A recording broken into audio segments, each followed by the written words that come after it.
Hello friends, welcome to Chinnu chickies home. ఇవాళ మనం పాలకూర ఉల్లికారం ఎలా తయారు చేయాలో చూద్దామా. ముందుగా స్టవ్ ఆన్ చేసి కడాయిలో 1 స్పూన్ ఆయిల్ వేయండి.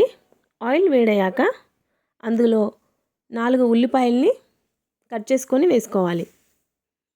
1/2 కేజీ పాలకూరకి 4 ఉల్లిపాయలు, అందులోనే 10-15 వెల్లుల్లి రెబ్బలు కూడా వేసి బాగా ఫ్రై చేసుకోవాలి. మనకి ఉల్లిపాయ వెల్లుల్లి బాగా ఫ్రై అవ్వాలి, అప్పుడే కర్రీ టేస్టీగా వస్తుంది.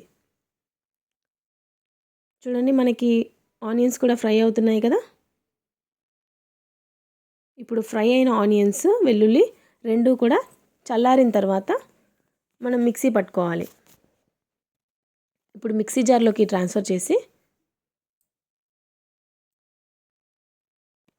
మనం చాలా సాఫ్ట్గా మిక్సీ పట్టుకోవద్దు, కొద్దిగా బరకగా అలా కనిపిస్తుంటే బాగుంటుంది. అందులోనే కొద్దిగా చింతపండు,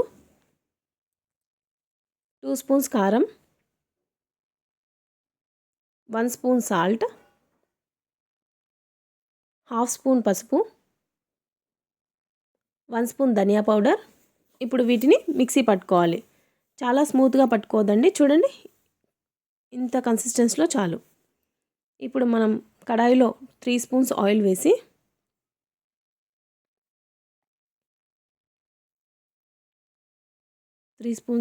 ఆయిల్ కొద్దిగా ఎక్కువే పడుతుందండి. 1 స్పూన్ ఆవాలు, 1 స్పూన్ జీలకర్ర, కొద్దిగా మినపప్పు, కొద్దిగా శనగపప్పు, ఒక 4 ఎండుమిర్చి, కొద్దిగా కరివేపాకు. ఇప్పుడు మనకి తాలింపు బాగా ఫ్రై అయిన తర్వాత అందులో మనం బాగా శుభ్రంగా కడిగి సన్నగా కట్ చేసి పెట్టుకున్న పాలకూరని వేయాలి. పాలకూర ఎంత వీలైతే అంత సన్నగా కట్ చేసుకోండి, అప్పుడే మనకి టేస్టీగా వస్తుంది. చూడండి, ఈ విధంగా పాలకూరని బాగా మిక్స్ చేయాలి. మిక్స్ చేస్తూ పాలకూరని బాగా ఫ్రై చేసుకోవాలి ఆయిల్లో.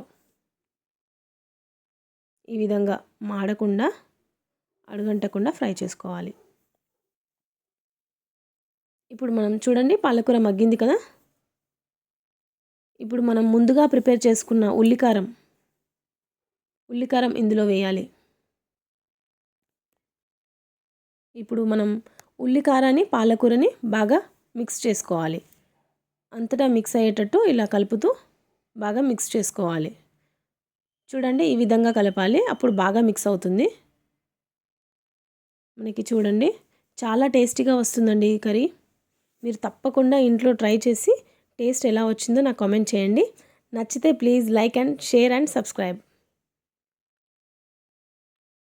చూడండి ఫ్రెండ్స్, కాసేపు ఉల్లికారం, పాలకూర ఫ్రై అవ్వాలి. ఆయిల్లో మనం అడుగంటకుండా మధ్య మధ్యలో మిక్స్ చేస్తూ ఉండాలి. అంతే అండి, చాలా సింపుల్గా చేసుకోవచ్చు. చివర్లో మనం కొత్తిమీర వేసి గార్నిష్ చేసుకోవాలి.